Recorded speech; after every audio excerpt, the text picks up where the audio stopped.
छोट पिलामानंकु सिरप रे थिबा औषध दउछन्ति कि त निश्चित भाबरे ए भिडियोटी आपनको ପାଇଁ काहेकि ना जानिबा मुख्यतः पांचटी कथा जोटा कि हमको जानिबा अति आवश्यक एवं विशेष करी छोट पिलामानंकु हमें सिरप केमति भाबरे दबा फास्ट जदि आपण कोनोसी बोतल सील खोलुचंती तो मैक्सिमम याकू 1 मंथ पर्यंत रखि परिबे काहेकि किछि पेरेंट भाबंती कि यार एक्सपायरी डेट पर्यंत हमें सिरप यूज करि परिबा किंतु सेमति नुहे काहेकि ना सिरप को 1 मंथ रो अधिक समय पर्यंत यूज करले may be there is chance of contamination so that पिलामानंकु इन्फेक्शन होते ही पारे सेकेंड की उपयुक्त स्ट्रेंथ देखंतु कहीं किछि किछि सिरप रे 5 ml रे 250 मिलीग्राम बा 125 मिलीग्राम बा 400 मिलीग्राम थाए सेति पई उपयुक्त स्ट्रेंथ रो औषध जेंति पिला को मिलिबो उपयुक्त डोज रो औषध जेंति पिला को मिलिबो सेति प्रति ध्यान देबे आ गोटे इंपोर्टेंट कथा थर्ड कि जदि आपण पिला को 2 रु 3 टा औषध एका सहित दउछंती तो मिनिमम ता भितर गैप 15 रु 20 मिनिट्स रखिबे माने गोटे औषध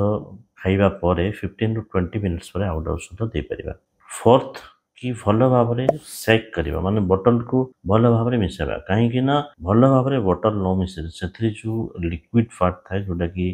भलो सॉल्यूशन करिवारे सहायता करे बेले बेले कोन हुए डाइल्यूशन हे जाय एवं अंडर डोज पिला मानन को हे जाय माने जति की डोज पिला को औषध दरकार अछि सेति की मिलेनी लास्ट किंतु सबुठो इंपोर्टेंट कथा कि जते बेले भी सिरप पिला मानन को आपण दउचंती खुआउचंती तो मन रखिबा कथा कि पिला सिटिंग पोजीशन में रहबा कथा पिला अनकॉन्शियस नथिबार अछि पिला सोई थिला बेले औषध देबेनी कि पिला को सोई के औषध देबेनी काहे कि बेले बेले चांसेस थाए कि औषध एस्पिरेशन करि पारे जो लिक्विड सिरप टा पिला लंग्स को जाई निमोनिया मध्ये करि पारे जोटा कि बहुत फाटल कंडीशन मध्ये करि पारे